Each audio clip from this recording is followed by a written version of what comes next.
नमस्कार, good morning, सत श्री अकाल। इस ब्रेकिंग न्यूज में आप सभी का स्वागत करता हूं, इस्तकबाल करता हूं दोस्तों।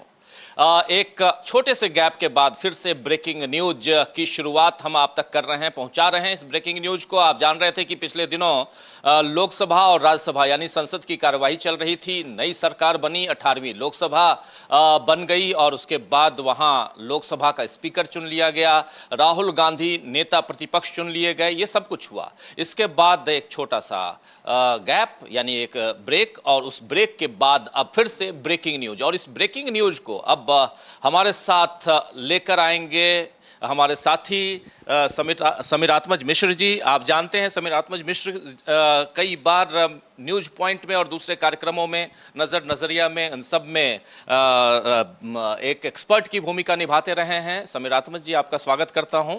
और हमारे साथी समीरात्मज जी के साथ अमलेंदु उपाध्याय जी हमेशा की तरह रहते ही हैं, मेरे साथ रहते हैं, इनके साथ भी रहेंगे और लगातार हम आप तक पहुंचाएंगे पल पल की रिपोर्ट।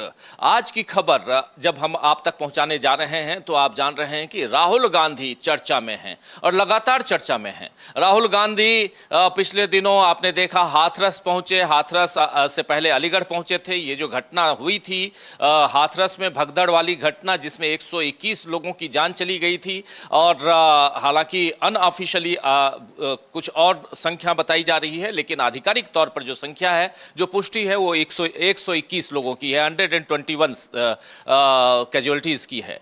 और वहां उन्होंने उसके बाद चिट्ठी भी लिखी उत्तर प्रदेश के मुख्यमंत्री के नाम राहुल गांधी ने, और उन्होंने कहा कि मुआवजा जल्दी से जल्दी मिले और ज़्यादा मिले, क्योंकि उनकी बहुत ज़रूरत है, उन लोगों को जो परिजन हैं उनको इसकी बहुत ज़रूरत है। इसके बाद राहुल गांधी गुजरात भी गए, और गुजरात जाने से पहले राहुल गांधी ने संसद में आपने देखा था कि एक चैलेंज भी दिया था कि अगली दफ़ा हम आपको गुजरात में हराने जा रहे हैं। अच्छा, अब इसके बाद राहुल गांधी आज पहुंच गए हैं पहले असम, और उसके बाद वहां से अब रवाना हो चुके हैं मणिपुर के लिए। आज घटनाक्रम बहुत तेजी से आप बदलते हुए देखेंगे। असम में बाढ़ प्रभावित एरिया में सिलचर गए राहुल गांधी, और वहां पर बाढ़ प्रभावित लोगों से उन्होंने मुलाकात की, परिजनों से मुलाकात की, और यहां पर भी कई लोगों की जान जा चुकी है। बारिश का सितम या कहर कह ले वो चारों तरफ है, और उसमें दिल्ली छोड़कर हर तरफ बारिश हो रही है। एक दिन दिल्ली में बारिश हुई 280 मिलीमीटर शायद, या 218 मिलीमीटर, उसी में हाहाकार मच गया। लेकिन अब जो है वो दिल्ली में हम लोग हाहाकार मचाए हुए हैं कि बारिश हो जाए थोड़ी सी, लेकिन बारिश नहीं हो रही है। और उसके अलावा उत्तर प्रदेश के विजुअल्स आ रहे थे, लखनऊ के विजुअल्स हमने देखे, समीरात्मज जी हमने देखे, बनारस को क्योटो बनते हुए हमने कल देख लिया, मुंबई भी है, वो समुद्र जो है वो ऊपर आ चुका है, यानी कि आज कल रात 1:30 बजे से बारिश ही बारिश हो रही है मुंबई में। फिर गोवा में बारिश है, उत्तराखंड में बारिश है, पहाड़ों पे तो खूब बारिश हो रही है। तो ये सब कुछ, और इन सब के बीच क्या चल रहा है, कोर्ट में क्या चल रहा है, अरविंद केजरीवाल के केस को लेकर कई सारे साथी लगातार पूछते हैं उनके केस में क्या चल रहा है, मनीष सिसोदिया या ऐसे, या नीट का मामला कहां तक पहुंचा है। फिर कुछ केसेस और किए जा रहे हैं, जैसे महुआ मोइत्रा के ऊपर एफआईआर दर्ज कर ली गई, और इसलिए क्योंकि उन्होंने एक कमेंट लिख दिया था नेशनल वुमेन कमीशन के बारे में, उस पर एक एफआईआर दर्ज कर ली गई और दिल्ली में। तो ये सब कुछ चल रहा है। तो ये सारी चीज़ें सुबह सुबह जो पकती हैं, हम तक आती हैं, जिसका आपको इंतज़ार करना पड़ता है, जिसके लिए आपको इधर उधर जाना पड़ता है, ये सारी खबरें हम आप तक सुबह सुबह पहुंचाना चाहते हैं। इसलिए इस ब्रेकिंग न्यूज़ की ज़रूरत है, और इस ब्रेकिंग न्यूज़ में आपकी ज़्यादा ज़रूरत है दोस्तों, जो इस कार्यक्रम में जुड़ चुके हैं या जो जुड़ने वाले हैं। एक बार फिर से आप सबको गुड मॉर्निंग कहता हूँ, सत श्री अकाल कहता हूँ, और आप सबका स्वागत करता हूँ। समीरात्मज जी, ज़रा कार्यक्रम को आगे बढ़ाते हैं, और क्या कुछ चल रहा है इसका अगर ब्यौरा दे सके, माइक आपके हवाले करता हूं। और इसका पूरा ब्यौरा जो कुछ चल रहा है, राहुल गांधी का मामला, राहुल गांधी यहां से आगे, हमारे तमाम साथी जो यहां न्यूज रूम में हैं, ये भी खबरें पहुंचाने के लिए हमारे साथ हैं, और तमाम दर्शक साथी जो देखते हैं कार्यक्रम को, वो उनको पता है हमारा फॉर्मेट कि कैसे हम न्यूज रूम से खबरें पहुंचाते हैं, कैसे न्यूज रूम से अपडेट रखते हैं तमाम हमारे देखने वाले, चाहने वाले लोगों को। तो ओवर टू यू, आपके पास, और क्या कुछ चल रहा है ये सब कुछ बताने के लिए मैं आपके साथ जुड़ा हुआ हूं। धन्यवाद राजीव जी, और धन्यवाद आप जो भी दर्शक हमारे साथ जुड़ रहे हैं डीबी लाइव पर। उन सभी लोगों का इस ब्रेकिंग न्यूज़ कार्यक्रम में स्वागत है। और ये जो भी टीम के लोग हैं, इनकी मदद से हम जो खबरें हैं, उनके विश्लेषण हैं, हम लेंदू जी हैं, सब लोग आपके साथ शेयर करेंगे।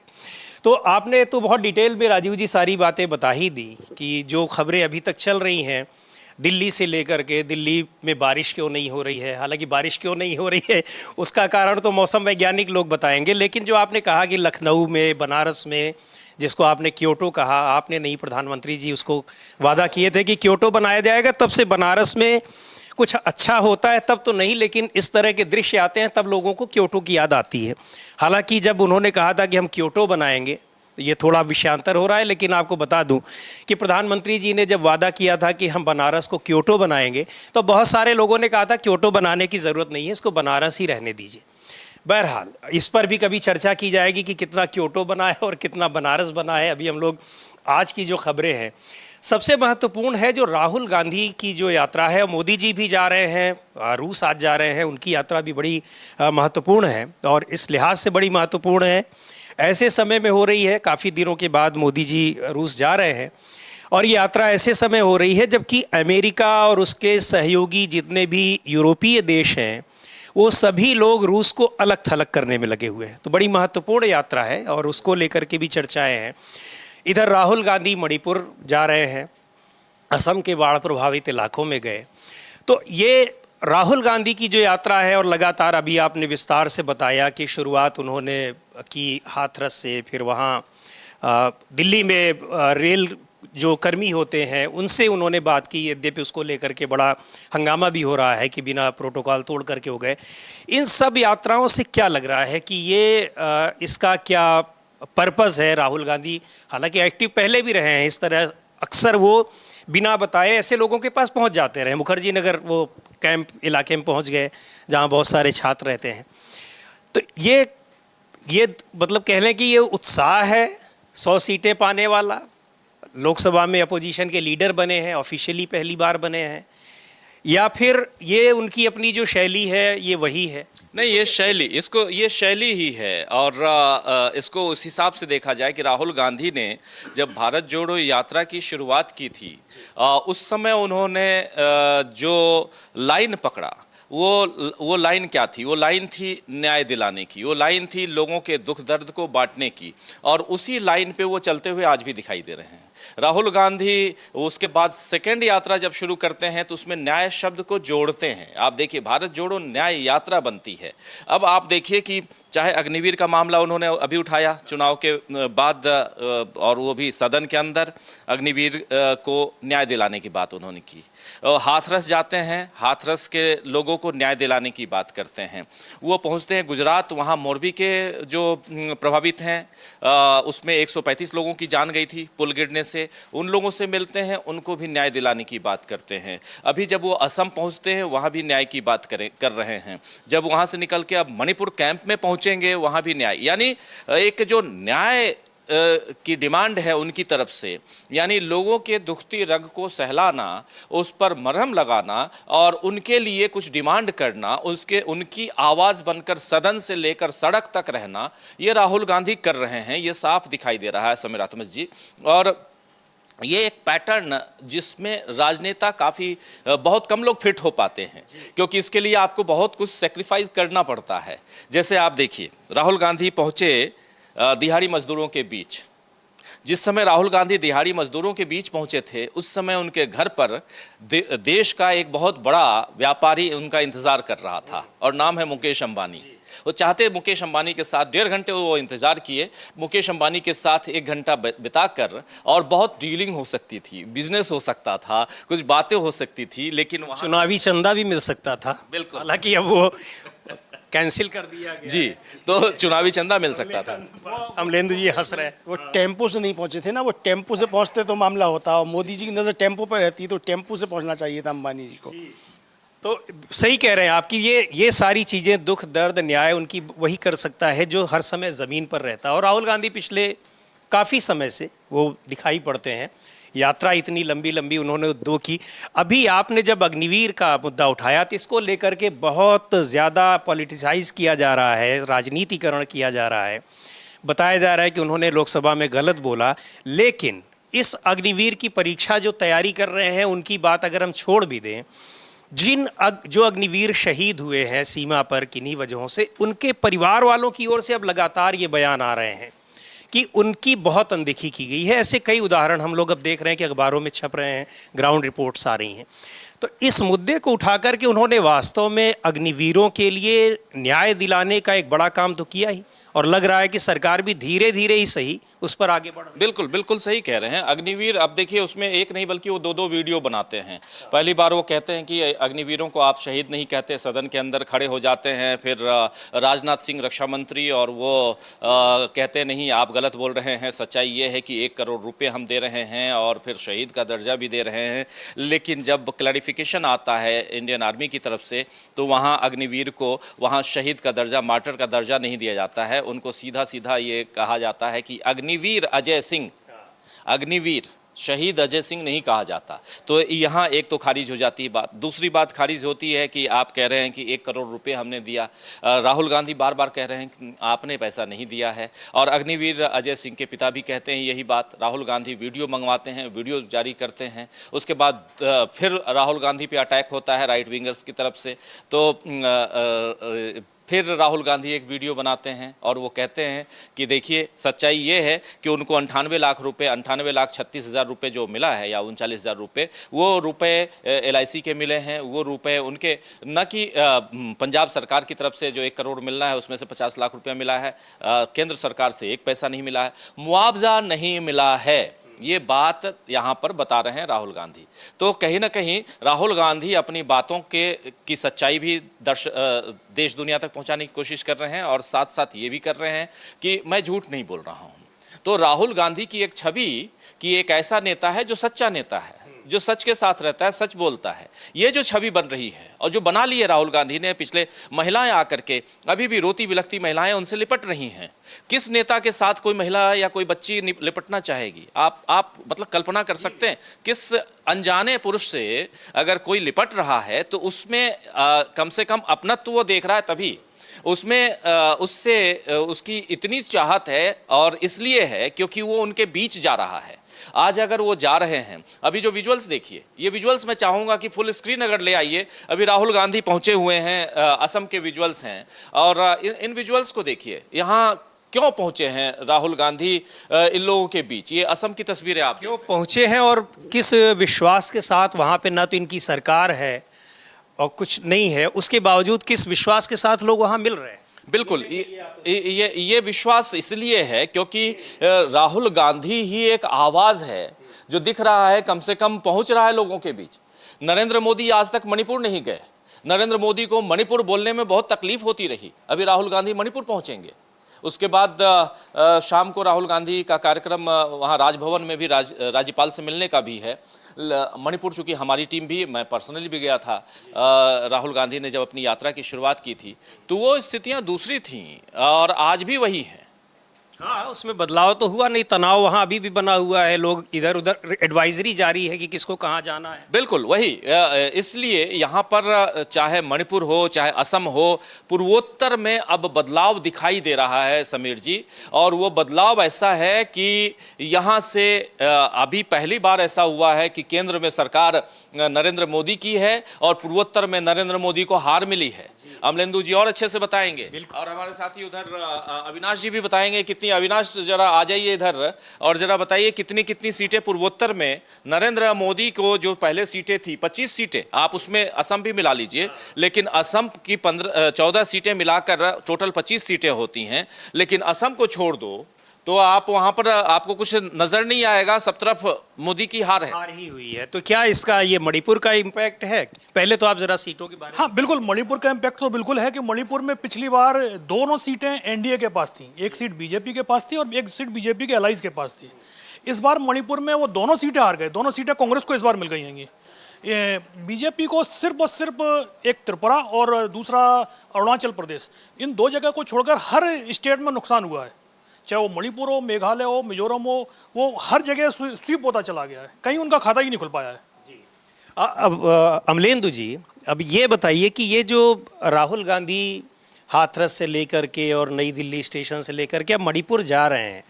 तो ये सारी चीज़ें सत्तारूढ़ पार्टी को कितना तनाव देने वाली है, उनके लिए कितना वो टेंशन क्रिएट कर रहे हैं? देखिए, टेंशन तो इतना ज़्यादा क्रिएट हो रहा है सत्ता पक्ष के लिए कि प्रधानमंत्री को अब छुट्टी मनाने के लिए रूस जाना पड़ रहा है। अभी हालांकि वो छुट्टी मनाने नहीं जा रहे हैं, आधिकारिक यात्रा है, आधिकारिक यात्रा है, लेकिन उसको समझा जा सकता है क्योंकि आप ऐसे समय में आप जा रहे हैं रूस, जिस समय आपके देश के अंदर परिस्थितियाँ ठीक नहीं हैं। असम बाढ़ में ज़बरदस्त तरीके से घिरा हुआ है, मुंबई का बुरा हाल हो रहा है। अभी मैं एक वीडियो देख रहा था, उत्तर प्रदेश में जो है वो पीलीभीत में शारदा नदी में बाढ़ आई और रेल का पुल जो है वो नीचे से बह गया, उसके पिलर बह गए और रेलों का परिचालन जो रोकना पड़ रहा है। उत्तराखंड में एक पुल ढह गया। इस तरीके की खबरें जो है वो लगातार आ रही हैं और सोशल मीडिया पे ये इस तरीके की वीडियोस तमाम वायरल हो रहे हैं। यानी देश के सामने जिस समय संकट है और ख़ासतौर से जान माल की हानि हो रही है, चाहे वो प्राकृतिक आपदा के कारण हो या सरकार की नीतियों के कारण हो, इस समय प्रधानमंत्री को देश में होना चाहिए था। अगर जो काम इस समय राहुल गांधी कर रहे हैं, वो नेता प्रतिपक्ष हैं और वो जा रहे हैं असम में। असम में सरकार किसकी है? असम में सरकार है भारतीय जनता पार्टी की और हिमंत बिस्व शर्मा जो बड़े वोकल समझे जाते हैं हिंदू राष्ट्रवादी हैं, पुराने कांग्रेसी हैं। हाँ, पुराने कांग्रेसी हैं, लेकिन फिलहाल वो नया मुल्ला ज़्यादा प्याज खाता है वाली कहावत है। वो अपने को ज़्यादा अमित शाह से भी बड़ा हिंदू साबित करने पे तुले हुए हैं अपने को। तो खैर वो उनकी अंदरूनी पॉलिटिक्स से वो क्या करते हैं, लेकिन यहाँ असम सरकार की जिम्मेदारी होनी चाहिए थी या प्रधानमंत्री नरेंद्र मोदी की केंद्र सरकार की जिम्मेदारी होनी चाहिए थी। उन जिम्मेदारियों को सरकार पूरा क्यों नहीं कर रही है? भाई, असम के अंदर जो परिस्थितियाँ बन रही हैं, जिस तरीके से बाढ़ है, राहुल गांधी अभी पहुँचे हैं। इससे पहले प्रियंका गांधी ने ट्वीट किया था, राहुल गांधी ने भी ट्वीट किया था कि असम में जिस बाढ़ की स्थिति है सरकार को उस पर ध्यान देना चाहिए, उसका इंतजाम किया जाना चाहिए। और ये बाढ़ पहली बार नहीं आ रही है, पहले भी आती है, हर साल आती है, तो उसके इंतजाम पहले से क्यों नहीं किए जाते हैं? जब बाढ़ आ जाती है तब इसका मतलब समीर अहमद जी, कुल मिलाकर के मसला ये है कि सरकार का ध्यान जो उसके जन भावनाएं हैं उनका ध्यान रखने का होना चाहिए, जनता के हित में काम करने के लिए होना चाहिए, उसकी तरफ नहीं है। और राहुल गांधी अगर ये काम कर रहे हैं, नेता विपक्ष के तौर पर ही कर रहे हैं, तो कम से कम वो सरकार के सामने ये चीज़ें ला रहे हैं कि जनता की समस्याएं क्या हैं, उस पर सरकार को ध्यान देना चाहिए, उसका निदान ढूंढने की कोशिश करनी चाहिए। कम से कम हर साल वही स्थिति ना आए। बाढ़ तो हर साल आएगी। थोड़ा सा इससे और अलग हटते हैं कुछ और खबरों की ओर। अविनाश जी, क्या चल रहा है कोर्ट में? क्या चल रहा है? आज नीट पे सुनवाई है। हाँ हाँ जी जी, थोड़ा सा मैं चाहूंगा कि ये जो चल रहा है, ये जो विजुअल्स हम दिखा रहे हैं स्क्रीन पे, इसको जरूर डिस्क्राइब करना चाहेंगे हम, क्योंकि ये असम पहुंचने के बाद जब राहुल गांधी असम पहुंचे हैं, वहां ये देखिए ये लोग इंतजार कर रहे हैं राहुल गांधी से मिलने का। इंतजार सड़कों पे आप देखिए, लंबी लाइन लगी हुई है, लंबी लाइन है और लोग इंतज़ार कर रहे हैं राहुल गांधी के आने का। और वहाँ पर जब एयरपोर्ट से निकले हैं, उनका भव्य स्वागत हुआ। उसके बाद ये लोग, क्योंकि आज इतनी परेशानियों में, बारिश हो रही है, बाढ़ है, कई परिजन इनके बाढ़ की चपेट में आ गए, कई लोगों की जान चली गई, कई घायल हो गए, कई मिल नहीं रहे हैं, बिछड़ गए। उसके बाद आप देखिए कि ये इंतजार कर रहे हैं। इसका मतलब है कि राहुल गांधी को कहीं ना कहीं एक लंबी लाइन है, देखिए लंबी लाइन है। राहुल गांधी के चाहने वाले लोगों की संख्या कैसे बढ़ रही है ये बता रहा हूं, और ये तस्वीरें बता रही हैं कि लोग इंतजार कर रहे हैं। इनमें आप एक बात और केयर कीजिए, महिलाएं और बच्चे, उनकी संख्या ज्यादा है। महिलाएं और बच्चे ज्यादा हैं। देखिए इन महिलाओं को देखिए आप, इनकी संख्या ज्यादा है, बच्चे, युवाओं की संख्या। तो महिला और युवा यही सबसे ज्यादा परेशान कर रहे हैं आज की तारीख में नरेंद्र मोदी को, यही परेशान कर रहे हैं, क्योंकि नरेंद्र मोदी के ये वोट बैंक थे। और इसलिए कर रहे हैं क्योंकि ये खुद परेशान है। तो जाहिर सी बात है उनकी उम्मीदें सरकार से होंगी, सरकार की ओर से उम्मीदें नहीं पूरी हो रही हैं। युवाओं की उम्मीदें तो क्या पूरी हो रही हैं, वो दिखाई पड़ रहा है। रोजगार, अग्निवीर, ये सारे मुद्दे, नीट जिसकी अभी हम चर्चा करने वाले हैं, तो इसलिए वो देख रहे हैं। बिल्कुल लग रहा है कि जी बिल्कुल सही कह रहे हैं आप, क्योंकि उनको लग रहा है, ये देखिए ये जो तस्वीरें साफ दिखा रही हैं, बयां कर रही हैं कि महिलाओं का भरोसा कैसे बढ़ा है राहुल गांधी के प्रति। महिलाओं का, युवाओं का भरोसा। अग्निवीर का जिक्र हम कर रहे हैं। अग्निवीर के मसले पे अगर कोई खुलकर बात कर रहा है और उस बात को बार बार लेके सामने आ रहा है, तो वो राहुल गांधी है। कह रहे हैं कि मुआवजा मिलना चाहिए, तो और अब यहाँ जा रहे हैं तो इनको भी मुआवजा मिलना चाहिए। वहाँ अब असम का हाल तो आप जानते हैं समीर जी, क्योंकि असम में जो मुख्यमंत्री हैं हिमंता बिस्वा शर्मा, वो बार बार लगातार नरेंद्र मोदी के नुमाइंदे के रूप में आप अभी हैं, लेकिन पहले वो एक्स कांग्रेस हैं और उन्होंने कई सारे आरोप लगाए राहुल गांधी के ऊपर, लगातार आरोप वो लगाते रहे। हाँ, लगता है कि बड़े पीड़ित हैं राहुल गांधी के व्यवहार से। बिल्कुल बिल्कुल, बताते भी हैं। बार बार बताते हैं, लेकिन एक एरोगेंस है। हिमंता विश्व शर्मा, जब राहुल गांधी ने अपनी वो शुरू की थी, जब यहाँ से गुजर रहे थे, भारत जोड़ो न्याय यात्रा से जब गुजर रहे थे, तो उस समय राहुल गांधी का जो काफिला था उस पर लाठीचार्ज तक करवाया गया। हमारी टीम थी और पूरा हम लोगों ने कवर किया था। ये वही असम है जहां की परिस्थितियां अब बदलती हुई दिखाई दे रही हैं और यहां ये तस्वीरें परेशान करेंगी नरेंद्र मोदी को भी, और ये तस्वीरें परेशान करेंगी हिमंता विश्व शर्मा को भी, बहुत ज़्यादा परेशान करेंगे। ये अमलेंदु जी कुछ जोड़ना चाहेंगे? जोड़िए अमलेंदु। बिल्कुल राजीव जी, ये तस्वीरें बहुत ज़्यादा परेशान करेंगी और जैसा कि मैंने पहले कहा था कि राहुल गांधी जो काम कर रहे हैं, ये काम असल में सरकार को करना चाहिए था, प्रधानमंत्री को करना चाहिए था, वहाँ के मुख्यमंत्री को करना चाहिए था। वहाँ जो कैंप बने हुए हैं, अब तक हिमंता विश्व शर्मा ने कितने कैंप्स का दौरा किया, वहाँ क्या व्यवस्था है, क्या देखा हिमंता विश्व शर्मा ने, ये सवाल उठने शुरू हो गए हैं।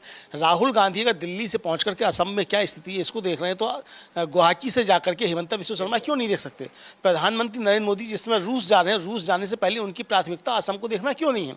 प्रधानमंत्री अगर खिलाड़ियों से बातचीत कर रहे हैं, चाहे ओलंपिक के खिलाड़ियों से बात कर रहे हो, चाहे टीम इंडिया जो क्रिकेट का वर्ल्ड कप जीत करके आई है उनके खिलाड़ियों से बात कर रहे हो, आपके पास दुनिया भर की लफाजी करने का वो समय है कि आपकी माँ ऐसी है और आपने ये खेल खेला, वैसा खेल खेला, आप क्या चाहेंगे, ये सब बातें करने का समय है। लेकिन आपके पास ये समय नहीं है कि जो लोग मुसीबत में हैं, हजारों लाखों लोग जो इस समय कैंप्स के अंदर पड़े हुए हैं, आप उनके दुख दर्द क्यों नहीं आप जो देख सकते हैं? यानी सरकार का और प्रधानमंत्री नरेंद्र मोदी का कोई भी वास्ता जो है वो आम भारतीयों के दुख दर्द से नहीं है, ये बात साबित हो रही है। जी बिल्कुल सही कह रहे हैं, यही तो प्राथमिकता का सवाल है।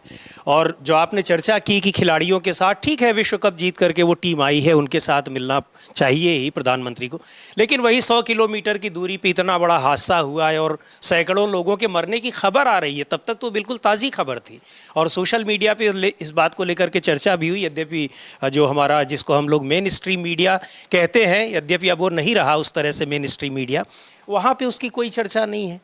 तो ये बात तो बड़ी हैरान करने वाली है। जी, ये कैंप है असम का, वो सिलचर का थलाई इन जगह है, वहाँ का कैंप है और यहाँ ये लोग इंतज़ार कर रहे हैं।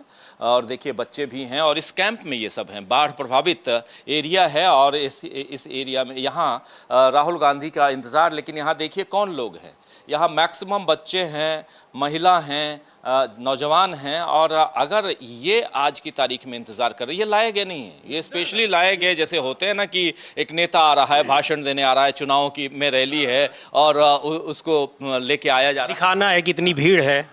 तो वो नहीं है, ये सब इंतज़ार कर रहे हैं। और इसमें उम्र देखिए, आयु वर्ग अगर देखिए आप, तो साफ समझ में आता है कि इस भारत की तस्वीर, सियासी तस्वीर बहुत जल्दी और बदलने वाली है, जैसे यूरोप में बदल रही है। ब्रिटेन में हमने देखा कंजर्वेटिव्स हार गए और 200 साल में उनको उतनी बड़ी हार मिली है जितनी बड़ी हार आज तक कभी नहीं मिली। कंजर्वेटिव्स, ऋषि सुनक जो हैं वो उनकी पार्टी हार गई। और उसके फ्रांस में तो बिल्कुल उलटफेर वाली स्थिति की लग रहा था, कुछ होगा, हो कुछ रहा है। हाँ, फ्रांस में तो बिल्कुल बिल्कुल वामपंथी फ्रांस में आ गए और उधर भी लेबर जो है वो सेंटर टू लेफ्ट है, वो भी मतलब वामपंथ के बहुत करीब हैं। आपने देख लिया ईरान में क्या हुआ, वो भी उदारवादी जो सुधारवादी हैं वो जीत करके आए हैं। तो पूरी दुनिया में अब फिर से जो राइट विंग है वो परास्त हो रहा है, ये दिखाई दे रहा है। और यहाँ पर भी अपने देश में ये जो कैंप है, देखिए थलाई इन, ये जो कैंप है यूथ केयर सेंटर, ये यूथ केयर सेंटर है और गेस्ट रूम यहाँ पर सेंटर, लेकिन इसको बनाया गया है अभी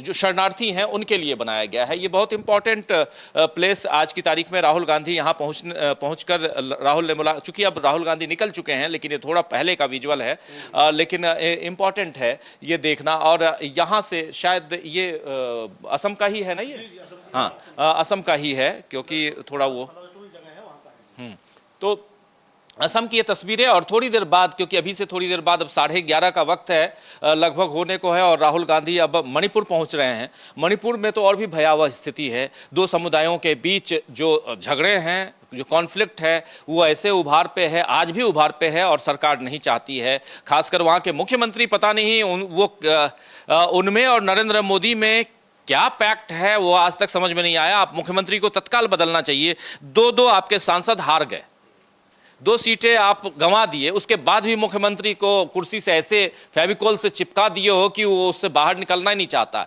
जबकि मिजोरम की कहानी कुछ और है। मिजोरम में साफ साफ कह दिया वहां के मुख्यमंत्री, मिजोरम में भी इनकी सरकार है, लेकिन मिजोरम के मुख्यमंत्री ने कह दिया कि घुसपैठिए, जो बांग्लादेश घुसपैठियों को अगर आप बाहर निकालोगे तो हम उसका परमिशन नहीं देंगे, बाहर निकालेंगे। तो जो नॉर्थ ईस्ट की कहानी बता रहा था, शुरुआत जिससे हमने की है कि नॉर्थ ईस्ट की कहानी में नरेंद्र मोदी बैकफुट पर नजर आ रहे हैं और बार बार परेशान कर रहे हैं राहुल गांधी, बिल्कुल। और उसके अलावा जो और मुद्दे हैं जो युवाओं से जुड़े हैं, नीट है जो बहुत इस समय हॉट टॉपिक है, उस पर भी आज उसकी कई याचिकाएं जो सुप्रीम कोर्ट में पड़ी हुई हैं, सुनवाई होनी है। क्या डिटेल है अविनाश जी? सुप्रीम कोर्ट में भी सुनवाई शुरू होने वाली है नीट को लेकर। दूसरी बात यह है कि जो उसकी काउंसलिंग थी 6 तारीख से शुरू होने वाली थी, हाँ शुरू हो चुकी है, अभी थोड़ी देर में पहले शुरू। हाँ, आपके पास अगर अपडेट हो तो या तो इधर आ जाइए, नहीं वहीं से आप बता दीजिए। जी सर, मैं आपको बता दूं कि जो याचिकाएं लगाई गई थी, जो स्टूडेंट्स ने लगाई थी अपने री एग्ज़ाम को लेकर और कुछ जो उसके खिलाफ थे, तो वो सुप्रीम कोर्ट में उन याचिकाओं पर सुनवाई शुरू हो चुकी है इस वक्त। लगभग कितनी याचिकाएं हैं? लगभग 36 के करीब बताई जा रही हैं और इन पे याचिका, इन पे मतलब जो भी स्टूडेंट्स ने बोला था अपनी तरफ से, याचिका जो लगाई गई थी उन पे सुनवाई अभी इस वक्त शुरू हो चुकी है, सुनवाई चल रही है सुप्रीम कोर्ट में। ठीक है, यानी जो याचिकाएं, जो ऑब्जेक्शंस थे नीट को लेकर के, जो लोगों की दिक्कतें थी, जो पॉइंट्स थे, अलग अलग तरीके की याचिकाएं आई थी, तो उनको सबको एक करके सुप्रीम कोर्ट उसकी सुनवाई कर रहा है।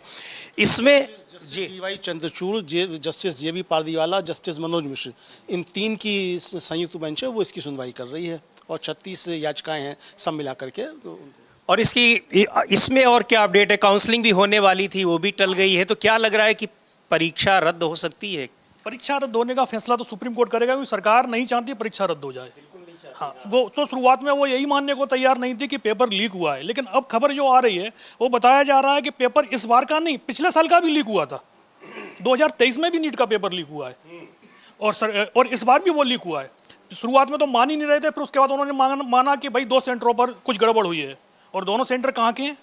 जहाँ सरकार बीजेपी के, गुजरात और बिहार का, दोनों जगह बीजेपी सरकार में है।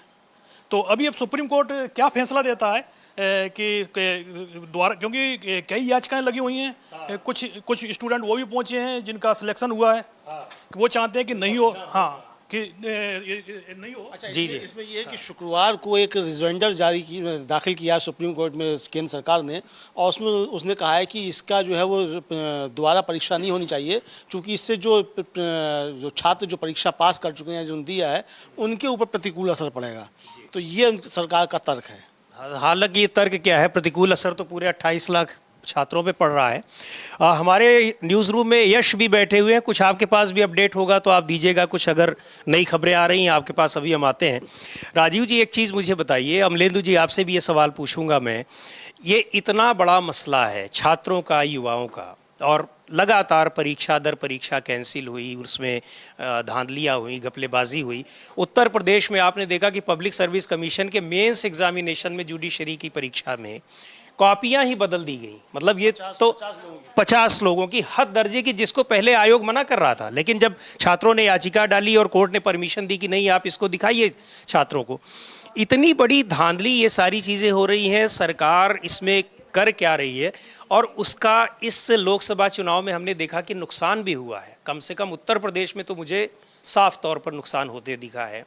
बावजूद इसके बहुत गंभीरता दिखाई नहीं पड़ रही है, तो ऐसा क्यों? उसको क्या लग रहा है कि अभी भी इनको इग्नोर किया जा सकता है? इग्नोर किया जा सकता है। और दूसरी चीज़ क्या है कि अति आत्मविश्वास कि कुछ भी हो जाए, हमने तो धर्म का नशा इतना दे दिया है, यानी अफीम इतना चटा रखा है धर्म के नाम की, कि अब कुछ भी हो जाए, छात्र जो हैं वो कांवर उठाएंगे, जाएंगे, लेकिन वो हमारे खिलाफ नहीं बोलेंगे। अभी राहुल गांधी ने जब हिंदू समाज की बात न कह के बल्कि बीजेपी और नरेंद्र मोदी और आरएसएस पे हमला किया था कि हिंदू समाज ये नहीं कहता है कि आप हिंसा फैलाओ, हिंदू समाज ये नहीं कहता है कि आप नफरत फैलाओ, हिंदू समाज ये नहीं कहता है कि किसी के प्रति भेदभाव रखो। ये बात जब उन्होंने कही थी तो आपने देखा कि 16 सेकंड के उनके विजुअल को, वीडियो को कैसे प्रचारित किया गया, अलग अलग धर्म गुरुओं के बाइट्स लेकर के और मीडिया में चलाया गया। तो कुल जमा यही, जबकि राहुल गांधी ने बिल्कुल स्पष्ट कर दिया कि भाजपा और आरएसएस ही हिंदुत्व और हिंदू नहीं है। हाँ, उन्होंने साफ साफ कहा कि आप हिंदुत्व के या हिंदू समाज के ठेकेदार नहीं हैं। और अगर आप हिंदू हैं ही नहीं, इसलिए नहीं है क्योंकि आप हिंसा के रक्षक हैं, आप हिंसा फैलाते हैं। आखिर क्या हुआ? प्रमाण तो मिल गया। गुजरात में कांग्रेस पार्टी के दफ्तर पर हमला अहमदाबाद में, ये प्रमाण है। और किसने किया? बजरंग दल के लोगों ने किया, बीजेपी के लोगों ने किया। और ये प्रमाण है कि आप हिंसा के पक्षधर हैं, आप हिंसा चाहते हैं। और यही तो कह रहे थे राहुल गांधी। तो युवाओं के प्रति, युवाओं के मन में नफरत फैला के आप पास रहो, फेल रहो। एक बहुत बुरी तस्वीर आज सुबह सुबह देखने को मिली। एक पति पत्नी, एक अपनी जान दे देता है जाकर उधर बनारस में, दूसरा जो है वो दूसरी जो अपने घर में जान दे देती है। 2 साल पहले उसकी शादी हुई थी, इसलिए क्योंकि नौकरी नहीं है। तो ये जो स्थिति है, चाहे नीट हो या कुछ भी हो, नीट के मामले में आप कह रहे हैं सीबीआई जांच की बात कर रहे हैं, डबल इंजन की सरकार आप कह रहे हैं, गुजरात और बिहार आपका एपी सेंटर है नीट के मामले में। उत्तर प्रदेश से भी कई ऐसी खबरें आई हैं। तो ये जो है, इसको लेकर नरेंद्र मोदी या उनकी पार्टी को, उनकी सरकार को ये लगता रहा है कि हम कुछ भी कर लेंगे, युवा हमसे अलग नहीं होंगे। लेकिन जो तस्वीरें राहुल गांधी की आ रही हैं, जो तस्वीर हम लगातार दिखा रहे हैं, जिसमें महिला भी हैं, युवा भी हैं, ये डरावनी तस्वीर हो सकती है नरेंद्र मोदी के लिए। नरेंद्र मोदी जब हाथरस नहीं जाते, लेकिन राहुल गांधी हाथरस जाते हैं। राहुल गांधी जब दिल्ली में जाकर यहाँ के दिहाड़ी मजदूरों से मिलते हैं, लोको पायलट्स से मिलते हैं, और उन लोगों की खबरें, उनकी बातें जो आती हैं, वो बताती हैं कि कहीं ना कहीं राहुल गांधी या विपक्ष के प्रति, मैं सिर्फ एक नेता की बात नहीं करूंगा, विपक्ष के प्रति एक भरोसा, एक विश्वास वो बढ़ रहा है। ये चेतावनी है नरेंद्र मोदी जो आज बैसाखियों की सरकार चला रहे हैं, उनके लिए ये चेतावनी है।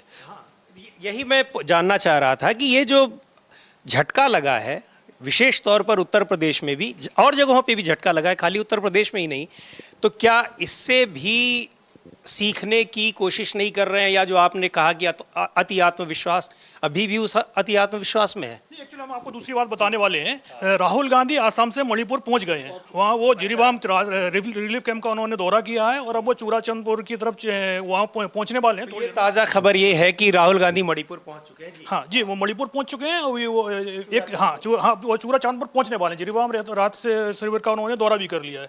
1 साल से लोग वहाँ राहत शिविर में रह रहे हैं। अभी भी आज भी खबर आई थी कि आज भी वहाँ टकराव की स्थितियाँ बनी हैं। कई जगह कुछ गोलीबारी की खबरें भी, सूचनाएं मिल रही हैं राहुल गांधी के पहुँचने से पहले की ये घटनाएं। यानी हालात अभी तक वहाँ नियंत्रण में नहीं है। वहाँ की सरकार ही इस चीज़ को मानती है। हाँ, सरकार मान रही है। आए दिन वहाँ पे हिंसा की घटनाएं अभी भी हो रही हैं, और सबसे ज़्यादा कि सरकार ने लोगों को कहाँ जाना है, कहाँ नहीं जाना है, इसकी प्रॉपर एडवाइजरी लगातार वहाँ पे जारी हुई है।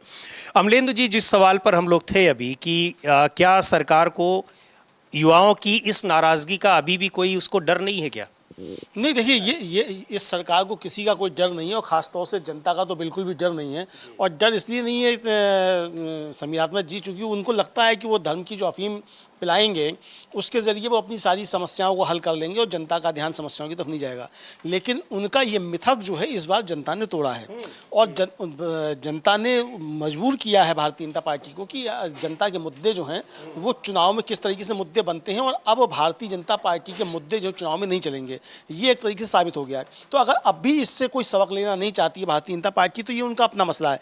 लेकिन जनता के मसले अब चुनाव में मुद्दे बनेंगे, और राजनीतिक दलों को विवश किया जाएगा कि वो जनता के मुद्दों पर बातचीत करें। मैं समझता हूँ समीर अहमद जी की पिछले लगभग 4 दशक में शायद ये पहला चुनाव होगा जिसमें जनता के मुद्दे जो हैं वो चुनाव के मुद्दे बने हैं, और सांप्रदायिक राजनीति जो है वो एक तरह से किनारे हो। यानी आप देखिए, मटन, मछली, मंगलसूत्र, मुसलमान, ये सारे किनारे रखे रह गए। और इनको यहाँ कहा जाता है स्थानीय भाषा में कि पब्लिक ने लोड ही नहीं लिया इसका।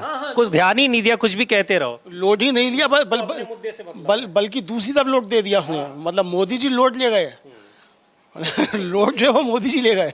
तो अब ये परिस्थितियाँ, इस बीच एक खबर ये आ रही है कि हेमंत सोरेन जो हैं वो झारखंड विधानसभा में पहुंच चुके हैं और आज वो अपना विश्वास मत हासिल करेंगे और शाम को शायद उनके कैबिनेट का विस्तार भी होगा। तो अब वहाँ देखते हैं क्या होता है। लेकिन जो आपने मसला उठाया था, ये बीच में ब्रेकिंग थी, वो मैंने आपको बताया। हालांकि भारतीय जनता पार्टी के विधायक जो हैं वहाँ विधानसभा के बाहर धरना प्रदर्शन कर रहे हैं।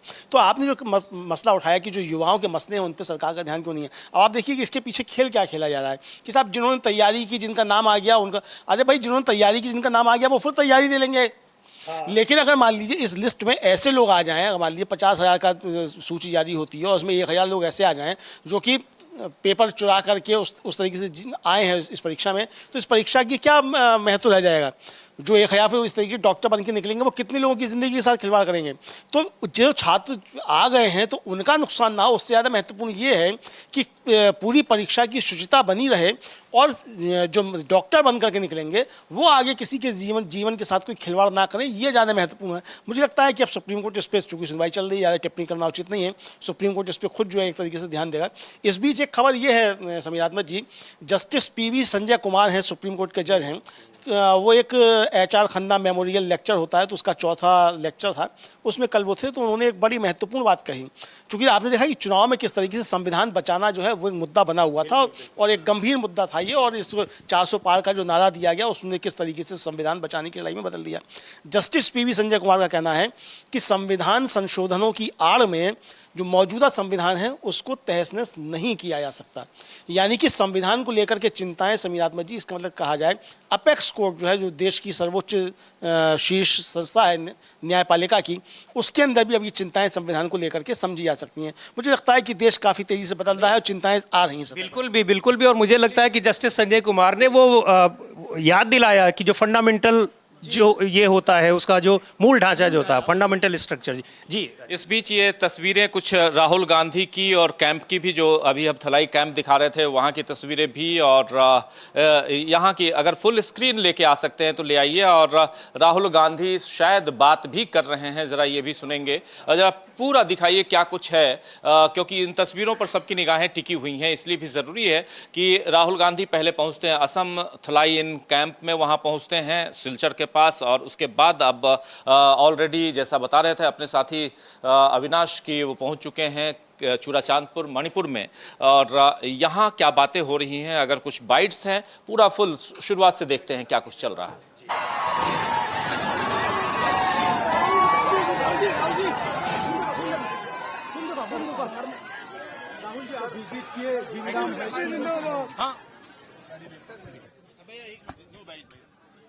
भैया मेरे मुंह में मत मारिए। जी नहीं सर, नहीं राहुल जी, 2 शब्द। राहुल जी आज मूवमेंट की सर। राहुल जी आप विजिट किए क्या?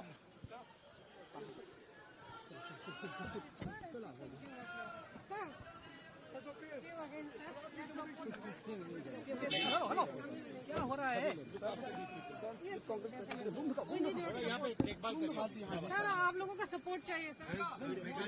आपका आवाज सर बहुत। चलिए हटिए सर, जाने दीजिए, हटिए। तो ये आप देख रहे थे जी राहुल गांधी, हालांकि वो कुछ बोले नहीं, वहाँ पे मीडिया के साथी थे, वो पूछना चाह रहे थे, कुछ बात करना चाह रहे थे। हाँ, वहाँ से निकले हैं राहुल गांधी, लेकिन यहाँ बोलने के लिए कुछ रहता भी नहीं है, क्योंकि क्या बोलें, क्या बताएं। पीड़ितों के पास गए हैं और ये चाहेंगे ज़रूर कि वहाँ के मुख्यमंत्री उनका ध्यान रखें, ख्याल रखें, ज़्यादा से ज़्यादा मुआवजा दें, ये ज़रूर वो चाहेंगे। लेकिन यहाँ राहुल गांधी जब वहाँ से निकले हैं और पीड़ित साफ दिखाई दे रहे हैं, लेकिन कुछ और तस्वीरें भी आई हैं।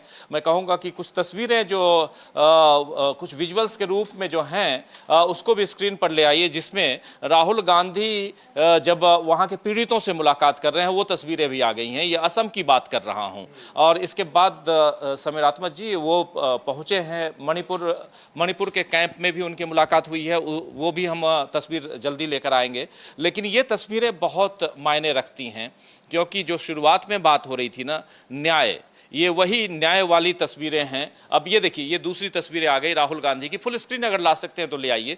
ये तमाम के तस्वीरें साथ बैठे हुए हैं ये। अच्छा, जब आपने पीड़ितों की बात की मुझे याद आ गया, बड़ा जब हाथरस गए थे। हाँ, ये महिला देखिए, ये महिला कैसे राहुल गांधी बैठे हुए हैं और महिला बिल्कुल सिर उनके पैरों पे रख करके, और वो परेशान है, हैरान, परेशान, हताश है।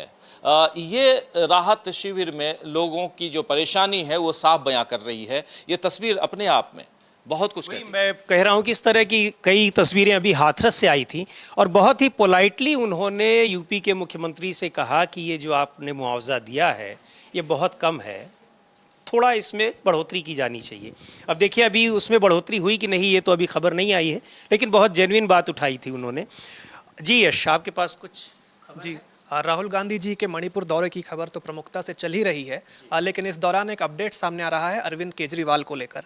उन्होंने दिल्ली हाई कोर्ट में याचिका दाखिल की थी कि उन्हें जो अपनी लीगल टीम से मुलाकात करने के लिए उन्हें 2 दिन का ही समय मिल रहा है, मतलब 2 मुलाकातों का ही उनके पास सीमा है, उस सीमा को बढ़ाया जाए। वो अपनी लीगल टीम से हफ्ते में ज़्यादा मुलाकातें करना चाहते हैं। उनका कहना है कि उनके ऊपर 35 से अधिक केसेस चल रहे हैं देश भर में, तो उसे सॉर्ट आउट करने के लिए अपनी लीगल टीम से वो हफ्ते में 2 से अधिक मुलाकातें करना चाहते हैं, क्योंकि 2 मुलाकातें बहुत ही कम हैं।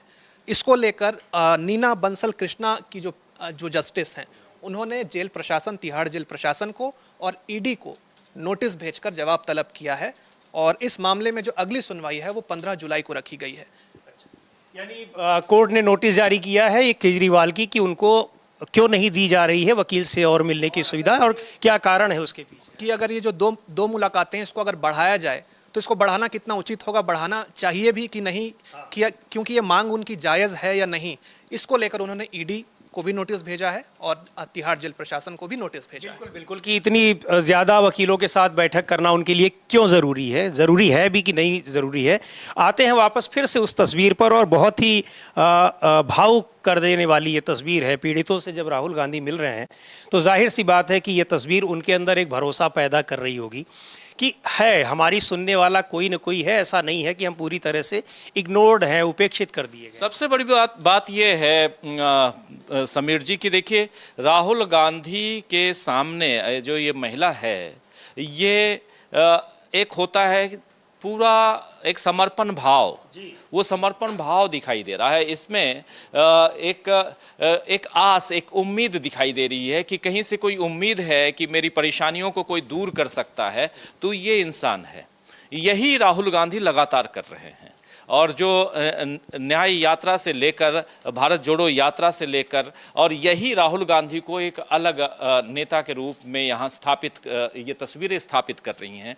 क्योंकि 7 सितंबर 2022 से सड़कों पे चलने वाले राहुल गांधी आज भी सड़क पे हैं, ये तो साफ दिखाई दे रहा है। और ये तस्वीरें कहीं ना कहीं उनको परेशान जरूर कर रही होंगी जो वहाँ जाके सिर्फ भाषण देते हैं और चले आते हैं। सदन के अंदर काफ़ी नेता हैं जो भाषण देते हैं, नरेंद्र मोदी से बेहतर भाषण कौन देता होगा, जो सदन के अंदर, संसद के अंदर एक अकेला सब पर भारी से लेकर 56 इंच की छाती तक क्या क्या नहीं कह गए।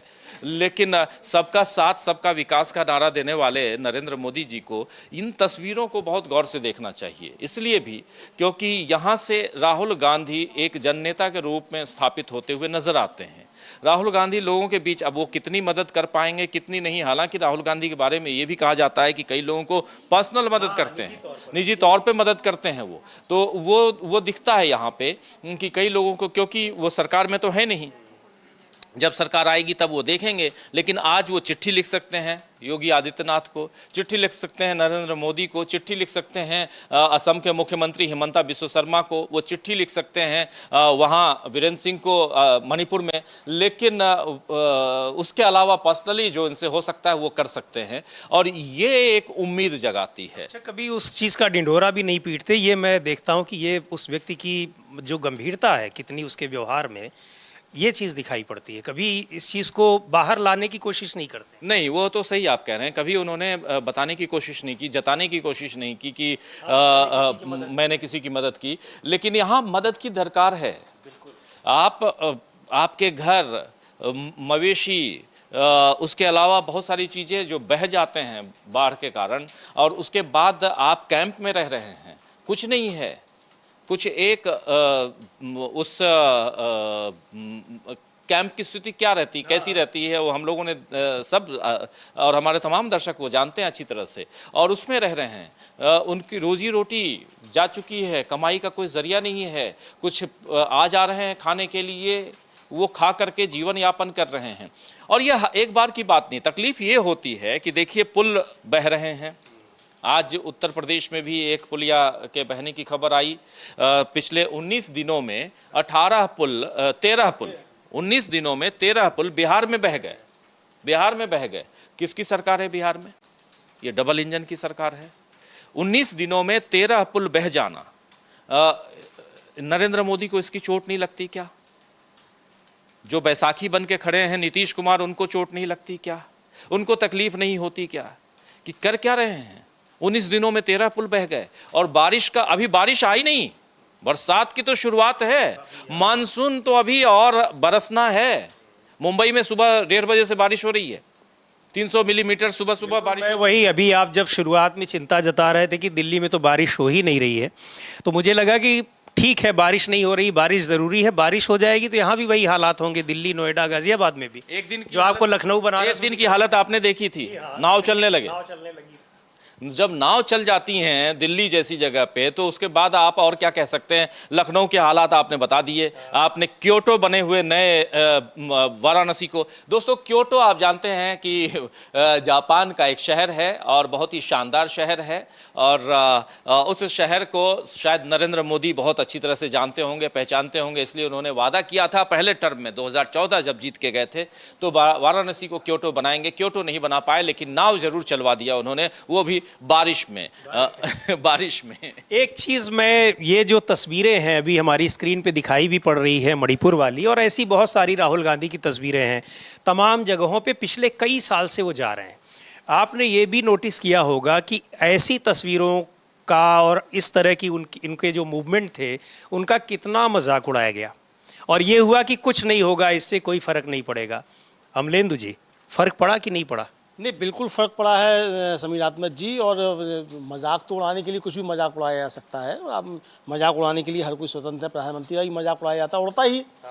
प्रधानमंत्री अब सदन में बोले उसका ही मजाक उड़ ही रहा है, तो उसको जो भी उसको तैयार भी रहना चाहिए, उसको तैयार रहना चाहिए। और जब मजाक उड़ता है तो उससे भी सीख भी लेनी चाहिए कि आपसे क्या क्या चीज़ पे आपका मजाक उड़ सकता है और आपको कहाँ सावधानी बरतनी चाहिए। तो मजाक का मसला अलग है। लेकिन समीर अहमद जी, राहुल गांधी की मणिपुर की यात्रा जो है प्रधानमंत्री के सदन में दिए गए उस वक्तव्य को की पोल खोलती है, जिसमें प्रधानमंत्री ने कहा था कि मणिपुर में नॉर्मलसी लौट आई है। ये नॉर्मलसी लौट आई है तो ये कैंप अभी तक क्यों लगे हुए हैं? अगर नॉर्मलसी लौट आई है तो ये इसकी पोल खोल रही है। और वो जो महिला जिस तरीके से राहुल गांधी का हाथ पकड़े हुए जो है वो बैठी हुई है, ये साफ तौर पर इशारा कर रहा है कि लोगों के अंदर दर्द अभी है, और उस दर्द की आप क्या दवा कर रहे हैं, प्रधानमंत्री को इसका जवाब देना चाहिए। प्रधानमंत्री को रूस जाने का समय है, प्रधानमंत्री को इटली जाने का समय है, लेकिन प्रधानमंत्री को मणिपुर जाने का समय नहीं है। ये प्रधानमंत्री की जो संवेदनशीलता है उसके ऊपर सवाल जो उठ रहे हैं, उसकी भी तस्वीर ये एक तरीके से बयां कर देती है। राहुल गांधी अगर वहाँ गए हैं किसी कैंप में समीर अहमद जी, तो राहुल गांधी ठीक है आज नेता विपक्ष हैं, उसकी आज हैसियत है, लेकिन इससे पहले जब राहुल गांधी गए थे तब वो नेता विपक्ष नहीं थे।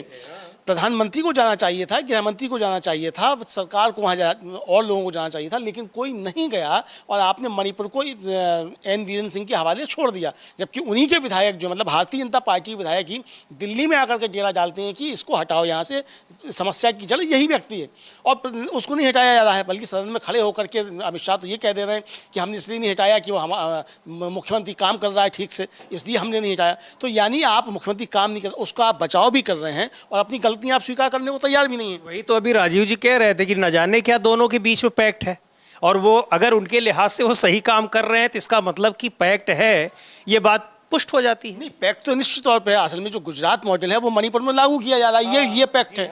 तो अब उसको खुल के नहीं कहा सकता कि जो गुजरात मॉडल है उसको लागू किया जा रहा है, लेकिन वो चूंकि वीरेंद्र सिंह जो हैं वो गुजरात मॉडल को लागू करने में महत्वपूर्ण भूमिका निभा रहे हैं, मणिपुर को भी गुजरात बनाया जा रहा है। तो उसको इस तरह से कहा जा रहा है कि वो काम कर रहे हैं वहाँ पे, माने हमारा काम कर। हाँ, अब दिक्कत तो ये है समीर अहमद जी, ये पता नहीं गुजरात मॉडल से ये मणिपुर मॉडल कहीं देश में और जगह लागू ना होने लग जाए, क्योंकि जिस तरीके की चीज़ें हैं, सरकार जिस तरीके से ये मतलब ये काम, इसका काम करने का तौर तरीका है, ये खतरे बढ़ गए हैं। बिल्कुल खतरे बढ़ रहे हैं। और अभी हाल में हमने देखा कि जो बहुत सारे बीजेपी के सांसदों ने उस तरह के बयान दिए हैं कि आपने हमें जिन्होंने वोट नहीं दिया उनके यहाँ विकास कार्य नहीं होंगे, खुलेआम, मतलब इस तरह से कि जिन बूथों पर हमको वोट नहीं मिला या जिन बूथों पर इतना % वोट मिला। तो ये सारी चीज़ें तो बड़ी भयावह हैं कि आपको जिसने वोट नहीं दिया वो आपके लिए कुछ है ही नहीं। ये गोड्डा के जो सांसद हैं दुबे जी महाराज, उन्होंने कहा कि जहां जिन जिन बूथों पे 60% वोट पड़े हैं बीजेपी को, उनके लिए वो नमो भवन बनवाएंगे। और ये अपने आप में इस देश में जिसको कहते हैं कि कहीं ना कहीं आप दोहरा व्यवहार कर रहे हैं, जिसने आपको वोट दिया उनके साथ कुछ और, जिसने वोट नहीं दिया उनके साथ कुछ और। तो ये क्या राजशाही है? डेमोक्रेसी है, मेरी इच्छा है मैं वोट दूं, मेरी इच्छा वोट नहीं दूं। लेकिन जब आप अगर चुन के आते हैं तो आपका काम है कि आप सर्वजन हिताय सर्वजन सुखाय के राह पे चलें, सबके लिए आप भला करें। ये क्योंकि आप वहाँ पर एक जनप्रतिनिधि के रूप में चुन के गए हैं। लेकिन आप ये कह रहे हैं कि उस एरिया में हम वो भवन बनवाएंगे जहाँ पे मुझे 60% से ज़्यादा मत दिए गए हैं। तो इसका मतलब है साफ साफ कि आप राजशाही की तरफ इस लोकतंत्र को ले जाना चाहते हैं। आप लोकतंत्र के लिए खतरा हैं। ये वही लोग हैं जो सदन में गालियां दे रहे थे, ये वही लोग हैं जो संसद को बदनाम कर रहे थे। लेकिन दुर्भाग्य ये है कि ये चुन के आए हैं तो फिर उस एरिया, उस संसदीय क्षेत्र की जनता 5 साल फिर भुगतेगी। बिल्कुल। और इनको ये तो सोचना चाहिए कि जो लोकतंत्र में गुप्त मतदान प्रणाली इसीलिए रखी गई है कि इससे पता नहीं चलेगा कि किसने किसको वोट दिया, ताकि लोगों की अपनी जो फ्रीडम है कि वो उनकी जो विचार अभिव्यक्ति और किसको वोट देना है किसको नहीं देना है वो बनी रहे।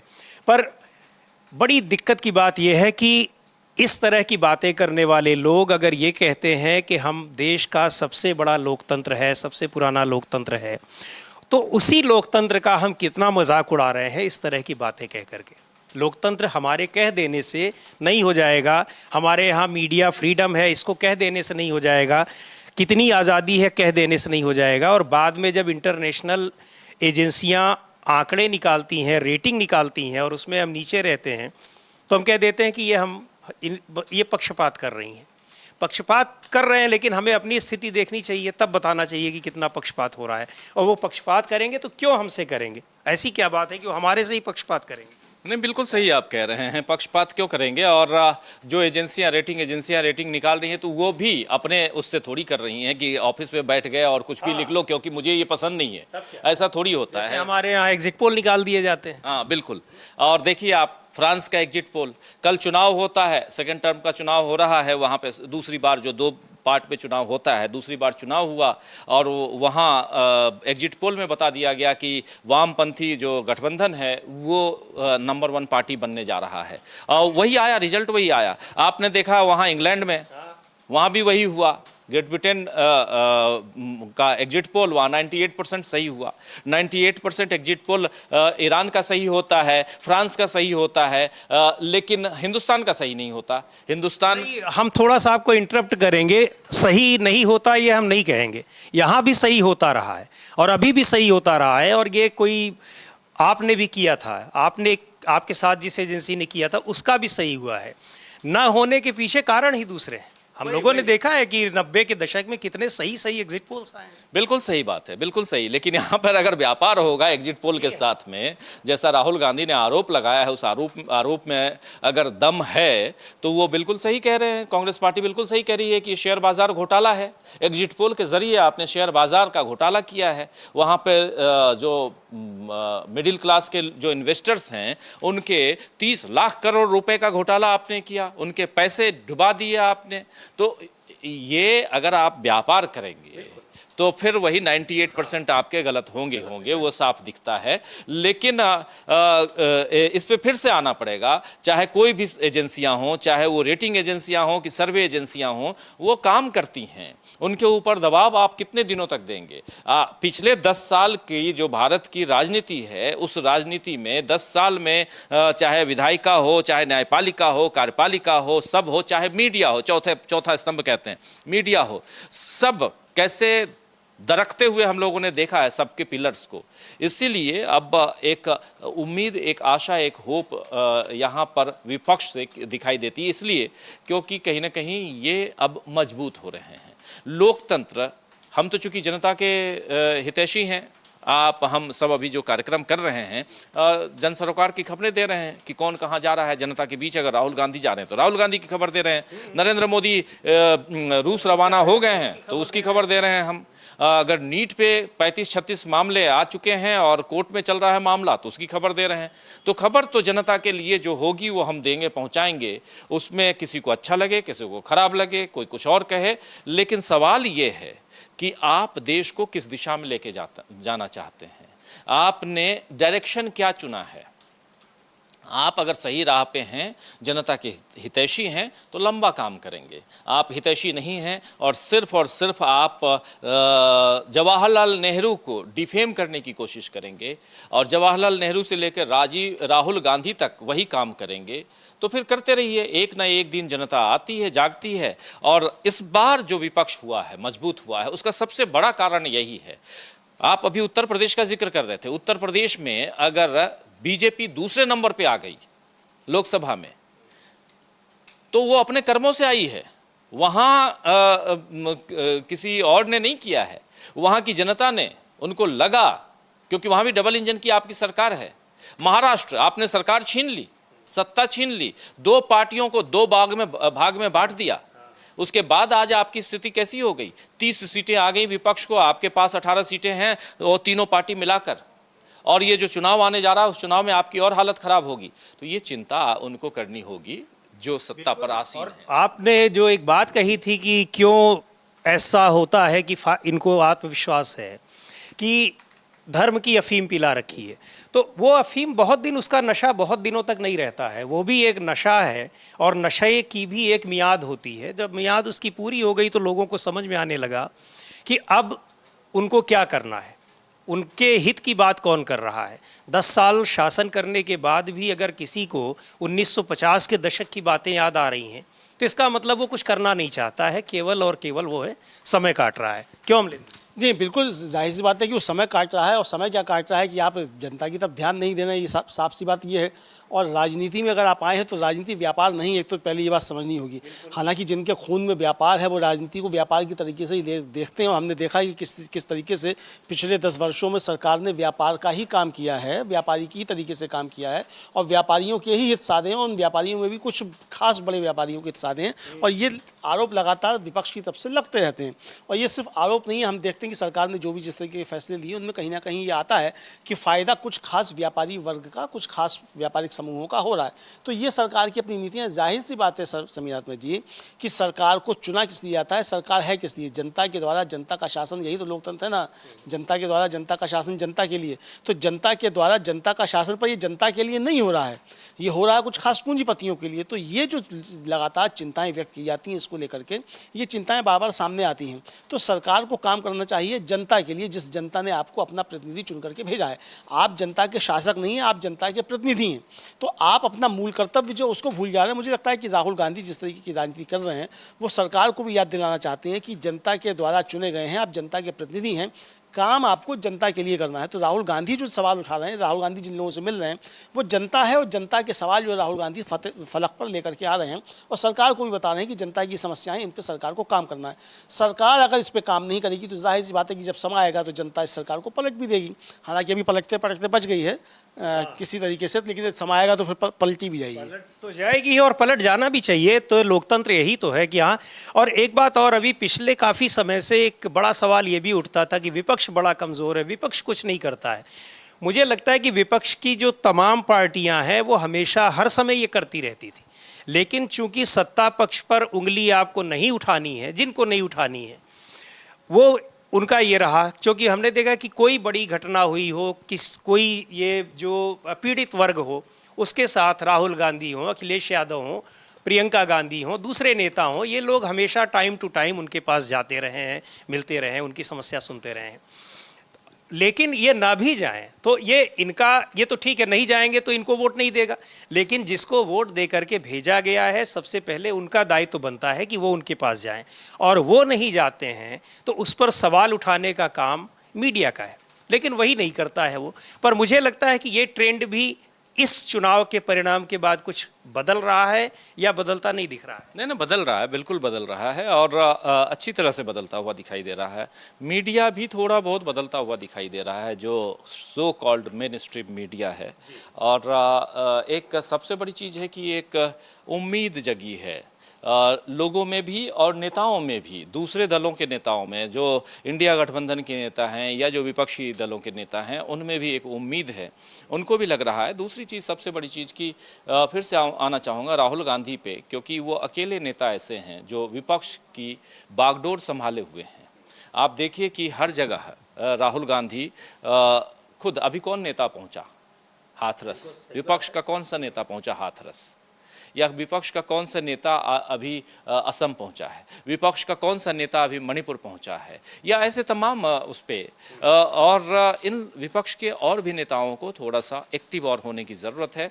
अकेले राहुल गांधी के दम पे अगर वो चाहेंगे कि सब कुछ मिल जाए, अपने अपने राज्यों में ही करें।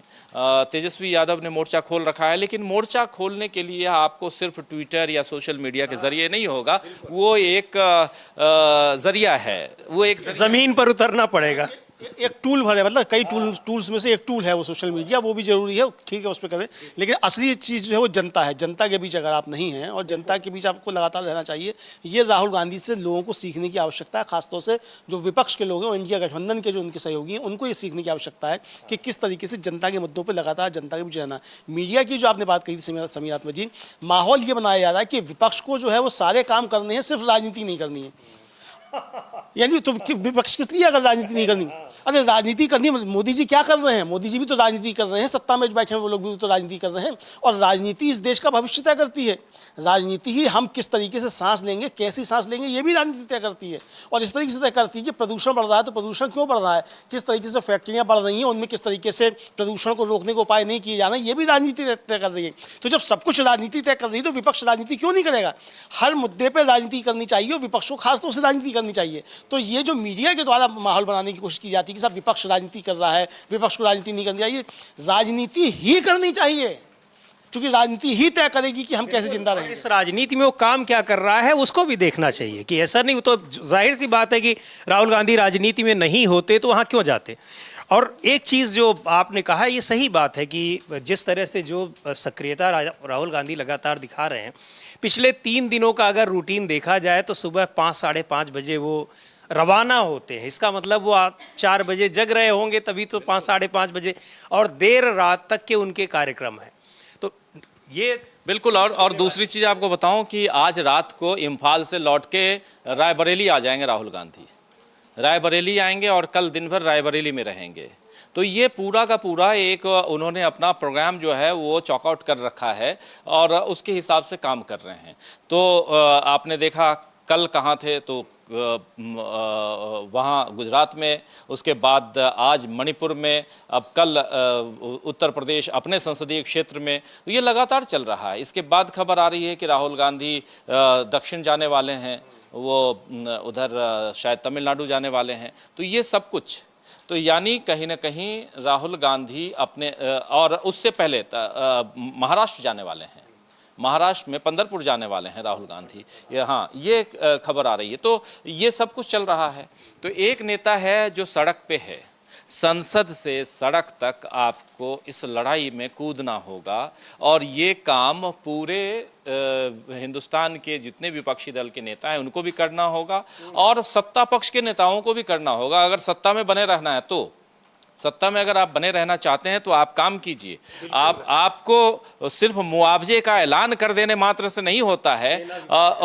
उनके पास जाकर थोड़ा सा दुखती रग पे हाथ रखिए, उनको जरा सहलाइए, जो राहुल गांधी कर रहे हैं। क्योंकि अब तो वो भी बात नहीं रह गई कि अब आप मोदी जी के चेहरे पे चुनाव जीत जाएंगे। हाँ, ये भी नहीं है।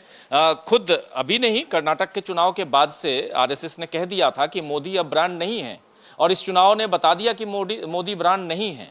जो हो रहा है, आप जिस भी ढंग से चुनाव आयोग, बाकी सरकारी मशीनरी, उसके अलावा मीडिया, ये तमाम तंत्र के सहारे अगर आप सत्ता की दहलीज पे पहुंचते हैं, सत्ता पर काबिज हो जाते हैं, तो ये बार बार नहीं होगा।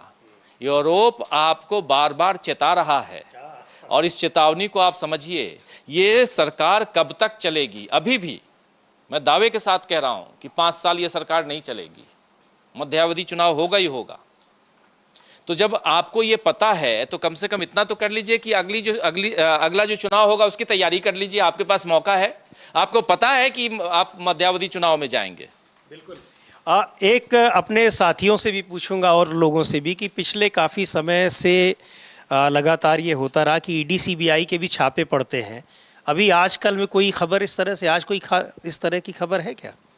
हालांकि अब एक कम हो गई है ये जो फ्रीक्वेंसी थी छापों वाली, सीबीआई की, ईडी की, या तो लोग बड़े ईमानदार हो गए अचानक से, या तो फिर उनकी सक्रियता कम हो गई है। क्या लग रहा है? नहीं, हो सकता है कि वो तैयारी कर रहे हो, जैसा राहुल गांधी ने चुनाव के दौरान कहा था कि 4 जून के बाद जो ये ईडी नरेंद्र मोदी से सवाल करेगी, तो उसकी तैयारी शुरू कर रहे हो ईडी सीबीआई वाले।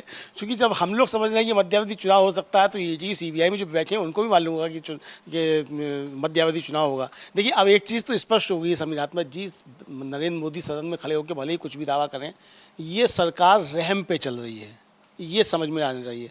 और अब जो भी अधिकारी बदमाशियाँ करेगा तो वो अब स्कैनर में रहेगा वो विपक्ष के, कि कौन कौन जो है वो गड़बड़ी कर रहा है सरकार के इशारे पे।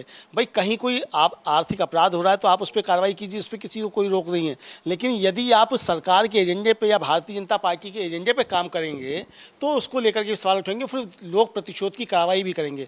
और प्रतिशोध की कार्रवाई किनसे होगी? उनसे ऊपर भी होगी जिन्होंने सरकार के एजेंडे पर चल करके काम किया। तो ये चीज़ें समझ में आने लगी। हालांकि पिछले दिनों ईडी सीबीआई की कार्रवाई जो मतलब हुई हैं, लेकिन वो किसी राजनीतिक व्यक्ति के ऊपर नहीं हुई हैं। तो जो एक सूचनाएं आई भी हैं वो छोटी छोटी सूचनाएं हैं, तो वो राजनीतिक दलों के ऊपर जो उस तरह की कार्रवाई की सूचना नहीं है। केवल एक अरविंद केजरीवाल को सीबीआई ने जाकर के जेल से गिरफ्तार किया, उसके अलावा और इस तरह की अभी कोई सूचना अभी तक नहीं आई है। सूचनाएं छापे वाली भले नहीं आई हो, केस वापस लेने वाली जरूर। हाँ, केस वापस वाली आई हैं। और हाँ, एक सूचना जरूर आई है, उसका जिक्र करना भूल गए। जो अजीत पवार का एक घोटाला था सहकारिता का, उसको वहाँ की जो ईओडब्ल्यू कहलाती है, चाहे ईडब्ल्यूएस कहलाती है, वहाँ की जो स्थानीय अपराध शाखा है महाराष्ट्र की, उसने उनको क्लीन चिट दे दी। ईडी उसके खिलाफ पहुँच गई कि नहीं, इसमें हमारी आपत्ति है, उनको नहीं। तो यानी कि ये दबाव बनाने का काम तो है कि अजीत पवार निकल करके महायुति में से निकल ना जाए, तो रोको भाई। आपको बाकी जगह दे दिया, प्रफुल्ल पटेल उसमें से निकल गए, आप निकल गए, आपकी पत्नी सुनीता पवार निकल गई, प्रफुल्ल पटेल निकल गए, छगन भुजबल निकल गए, तमाम लोग तो निकल गए भाई। तो एक आध तो बचा के रखो मामला, तो एक आध मामला बचा के रखा जाए कि भाई चुनाव से पहले मत निकल जाओ, चुनाव के बाद तो सबको जाना ही है सरकार से बाहर, तो चुनाव तक कम से कम मत निकलो। तो इसके लिए इंतजाम लगा दिया गया, ये खबर आई है बीच में। हालांकि कोई वो नहीं है, अगर ज़रूरत पड़ेगी तो नए केस भी दर्ज हो जाते हैं। तो ये इसीलिए तो इन सारी संस्थाओं की जो भूमिका है बड़ी संदिग्ध हो गई है और इन्होंने अपनी क्रेडिबिलिटी को दांव पे लगाया। यही समझ से परे है कि इन संस्थाओं ने ये क्यों नहीं सोचा कि दूसरी पार्टियां भी आएंगी, या इनके ऊपर ऐसा क्या दबाव था, क्या मजबूरी थी कि अगर दबाव था तो उसको मानने पर इनको विवश होना पड़ रहा था। नहीं, दबाव तो सरकार का दबाव रहता ही है। और कोई भी सरकार रहती है तो हमने पिछली सरकार को भी देखा, उस समय सीबीआई को पिंजरे का तोता कहा जाता था। आज ईडी है, ईडी का साथ देता हुआ सीबीआई है और उनका साथ देता हुआ आईटी डिपार्टमेंट है। ये तीनों जांच एजेंसियां हैं। लेकिन ये चलता रहेगा। कोई ज़्यादा करता है, कोई कम करता है। यहाँ ज़्यादा हुआ, बहुत ज़्यादा। और एक्सपोज इतना भी नहीं होना चाहिए कि आप एक्सपोज हो जाएं। जांच एजेंसियां या सरकारी जितने भी ऐसे संवैधानिक संस्थाएं जो हैं, उनके ऊपर उंगली उठती है तो कहीं ना कहीं वो कमज़ोर होते हैं, ऐसी संस्थाएं कमज़ोर होती हैं। तो इसलिए ज़रूरी है यहाँ पर कि सरकार इसका संरक्षण कैसे करे। जो संरक्षण मांग रहे थे ना उस समय सदन के अंदर अमित शाह जी, वैसे ही संरक्षण इन संस्थाओं को भी आज उसकी ज़रूरत है। और इसके लिए विपक्ष के तमाम नेता जो बात उठा रहे हैं बहुत इंपॉर्टेंट उठा रहे हैं और उस पे हम लोग कई बार चर्चा कर ही रहे हैं। लेकिन आज के घटनाक्रम को अब इस कार्यक्रम को अब समाप्त भी करें हम। आज के घटनाक्रम में सबसे क्या कुछ राहुल गांधी का अभी भी ट्वीट आ गया है राजीव जी, और अंग्रेजी में ट्वीट है, मैं इसको पढ़ के सुना देता हूँ। The extreme devastation caused by flooding Assam is heartbreaking with innocent children like 8-year-old Avinash being taken away from us. My heartfelt condolences to all the bereaved families across the state. Assam Congress leaders apprised me of the situation on ground. 60 plus deaths, 53,000 plus displaced, 24 lakhs affected. These numbers reflect the gross and grave mismanagement by BJP's double-engine government, which came to power with the promise of a flood-free Assam. Assam needs a comprehensive and compensative vision, proper relief, rehabilitation, and compensation in the short term, and a Pen Northeast Water Management Authority to do everything necessary to control floods in the long term. कुल मिलाकर वहाँ से निकलने के बाद और सबसे बड़ी चीज़ की जो कह रहे हैं कि 60 से ज़्यादा लोगों की जान चली गई, 53,000 डिस्प्लेस्ड हैं और 24 लाख अफेक्टेड हैं। और ये बात कहीं ना कहीं हिमंता विश्व शर्मा का क्या बयान आता है इसके बाद ये देखना होगा, क्योंकि हिमंता विश्व शर्मा के गढ़ में जाकर और वही राहुल गांधी जो काम कर रहे हैं, जो काम हिमंता विश्व शर्मा को करना चाहिए था वो काम राहुल गांधी कर रहे हैं, तो ये परेशान करेंगी। ये ट्वीट भी, राहुल गांधी का ये विजिट भी, और हिमंता विश्व शर्मा जो बहुत ज़्यादा राहुल गांधी के ऊपर बहुत एग्रेसिवली वो अपनी बात रखते हैं और क्रिटिसाइज करते हैं, वो कहीं ना कहीं परेशान होंगे राहुल गांधी की इस यात्रा से। और इसके साथ साथ मणिपुर की यात्रा तो है ही, परेशान करती हुई नजर आ रही हैं ये दोनों यात्राएं। राहुल गांधी आज दिन भर सुर्खियों में रहेंगे और आज ही नहीं, वो लगातार सुर्खियों में। कल जब वो पहुंचेंगे राहुल गांधी वहाँ रायबरेली अपने संसदीय क्षेत्र, वहाँ भी परेशान करेंगे। और इस बीच आप देखिए कि उस एरिया में भी खूब बारिश हो रही है। लखनऊ और आसपास का एरिया है, रायबरेली लखनऊ से 80 किलोमीटर 90 किलोमीटर की दूरी पे, ज़्यादा दूरी भी नहीं है, 100 किलोमीटर लीजिए। विकासनगर का एक वीडियो वायरल हो रहा है कि सड़क धंस जा रही है, विकासनगर विकासनगर का वो पूरी सड़क धंस जा रही है और लोग चिल्ला रहे हैं बच के वो महिला निकल के जा रही है, फिर उससे साइड से बचा जाता है। तो मतलब पूरी झील सी बन गई है, वो ये वीडियो खूब वायरल हो रहा है। तो ये वीडियो इसलिए भी वायरल हो रहा है, वैसे तो इस तरह के दृश्य बहुत सारे आ रहे हैं, वीडियो इसलिए वायरल हो रहा है कि ये अपने नाम को चरितार्थ कर रहा है। क्योंकि इधर बीच विकास शब्द जो है इतना निगेटिव सेंस में यूज होने लगा कि इसीलिए वो इतना वायरल। बिल्कुल, विकास को आपको किसी भी चीज़ को ज़्यादा से ज़्यादा आप बोलेंगे और वो भी कर नहीं रहे हैं लेकिन सिर्फ बोल रहे हैं, तो वो निगेटिव वे में जाएगा ही। और कहते हैं ना, ज़्यादा गुड़ तीखा हो जाता है। और किसी भी चीज़ को इतना मत करो कि वो टूट जाए, इतना मत दबाओ कि वो टूट जाए। रबर को भी ज़्यादा आप खींचेंगे तो टूट जाता है। तो ये सारी बातें कहीं ना कहीं ये सच्चाई साबित करती हैं कि आपने जिस विकास के नाम पे आप पिछले 10 साल से शासन कर रहे हैं, वो विकास कहाँ है। सड़कें अगर झील में तब्दील हो रही हैं, सड़कों पे अचानक गड्ढे हो जा रहे हैं, 19 दिनों में 13 के 13 पुल गिर जा रहे हैं सिर्फ बिहार में, दूसरे राज्यों की बात अलग है। तो लोग पुलों पर जाने से अब कतराने लगे हैं, डरने लगे हैं। तो ये सब कुछ हो रहा है और इन सब के बीच राहुल गांधी अपना काम कर रहे हैं, दिन भर सुर्खियों में बने रहेंगे और हम सुर्खियां आप तक पहुंचाते रहेंगे। इस कार्यक्रम को मुझे लगता है कि अब समापन, इस कार्यक्रम को समापन की ओर बिल्कुल ले जाना चाहिए। आज की अब तक की जो तमाम जानकारियां थी, तमाम खबरें थी, उन खबरों से संबंधित जो विश्लेषण थे वो सब हमने आपके सामने रखे। दिन भर आपको डीबी लाइव पर खबरें और विश्लेषण मिलते ही रहेंगे और उसके लिए आपको पता ही है कि सारे कार्यक्रम हैं। बिल्कुल बिल्कुल बिल्कुल बिल्कुल 2 बजे खरी 4 बजे नजरिया, उस बीच आपको कुछ और खबर हम पहुंचाएंगे। 7 बजे मेरा खुद का, जिसमें हमारे तमाम साथी रहते हैं। न्यूज़ पॉइंट आप देखते ही हैं, सराहते हैं और जुड़े रहिए लगातार अपडेट्स के लिए। और पल पल की रिपोर्ट, सही खबर जैसी है वैसी हम आप तक पहुंचाते हैं। आप जानते हैं कि कोई बिना लाग लपेट के जो खबर वो हम आप तक पहुंचाते हैं। यहाँ कोई ज़्यादा तोड़ फोड़ और चीर फाड़ हम नहीं करते, सीधा जो है वो हम लेकर आते हैं और उसकी ज़रूरत है। जनता की आवाज़ बनिए, जन मुद्दों की बात कीजिए। कहीं बारिश हो रही तो बारिश बताइए, सूखा मत बताइए। यहाँ स्थिति तो ये हो गई है कि आप खुद से कुछ बता रहे हैं, इसलिए या तो बता रहे हैं, नहीं तो बता ही नहीं रहे हैं, तो दोनों चीज़ें नहीं होनी चाहिए। अब इस कार्यक्रम को अब समाप्त करने की इजाज़त दीजिए। हमारे जितने भी साथी जुड़े रहे, राजीव जी, अमलेंदु उपाध्याय जी, यश, अविनाश जी, आंचल, पूरे न्यूज़ रूम के हमारे साथियों ने इसमें मदद की, और सबसे ज़्यादा धन्यवाद आप दर्शकों का। बने रहिए DB लाइव पर।